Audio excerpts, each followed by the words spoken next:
Hey guys, in this video I want to talk about squat information, facts, myths, truths, reality about squat form.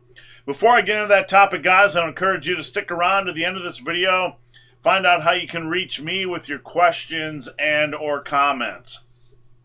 So the other day somebody asked me, hey, big hairy ugly dude, I heard you should never squat with your knees in front of your toes.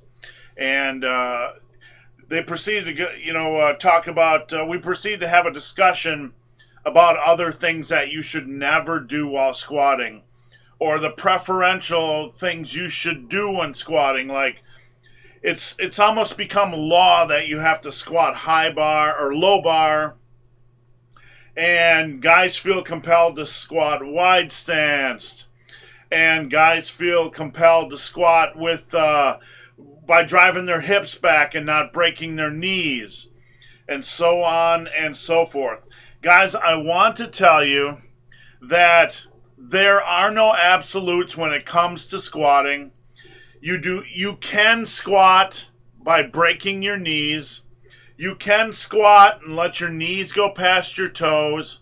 You can high bar squat. You do not need to wide stance squat. Guys, the absolutes, when people are talking about absolutes, I don't care where they're at, and this is probably going to sound controversial, but, you know, when people start talking about squat absolutes, you got to really be careful. Because, I encourage you guys to go to a powerlifting meet. Sorry, there's a little bug flying around here. I encourage you to go to a powerlifting meet. Check out some of the big raw squatters. I don't want to talk about geared squatting because I'm not a geared lifter. I get a chance to compete at some UPA meets in Dubuque, Iowa. There's a lot of big raw squatters. One of them is a wide stance squatter. Most of them are more conventional stance squatters. Most of them are high bar squatters.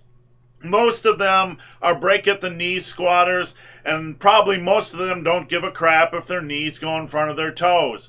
Guys, there's nothing wrong with breaking these rules that are being set down for you by so-and-so on the internet. I respect these coaches, but I do not believe in absolute rules like this. Your priority as a new squatter, first and foremost, is to squat naturally.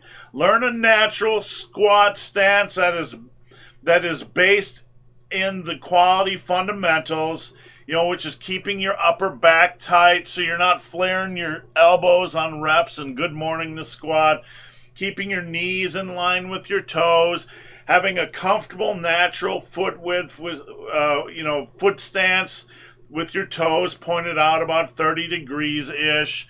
When you squat down, just keep things natural. Focus on keeping things natural. I hear so many guys, or I see so many guys on the net who will ask me to critique their squat form, and they'll sit here, and then before they even squat, they shoot their hips back, and then they squat. And then they end up looking like a good morning because they were told that they have to go hips back and they end up folding over. I don't squat like that. Many raw squatters don't squat like that. Many of us gasp, break at the knee. We lower ourselves for about maybe 1/3 of the lift by breaking the knee, and then we kind of drop into the hole or lower into the hole. And that's just the reality, kids.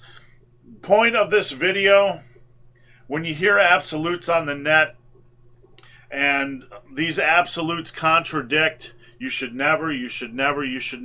Guys, there are armies of squatters, raw squatters out there who do things wrong by these people's standards. It's not inherently wrong. Your mission first and foremost is to keep your squat natural. And secondly, have your squat critiqued by someone who knows how to squat so they can give you some tips, some feedback, like me, and make sure you're weeding out the blaring errors. I'd be happy to critique your squat. With that said, guys, if you want me to take a look at your squat, or if you have any questions or comments for me regarding strength training, muscle building, diet, nutrition, supplementation, whatever, there is a link below. You can come on over, post your questions, guys. I answer all the questions in that thread. It's easier that way than for me to answer all the YouTube questions. So come on over, post your question here. I'll answer it. The best questions, like this one, I'll make into a video. So guys, as always, thanks for watching. Have a great day.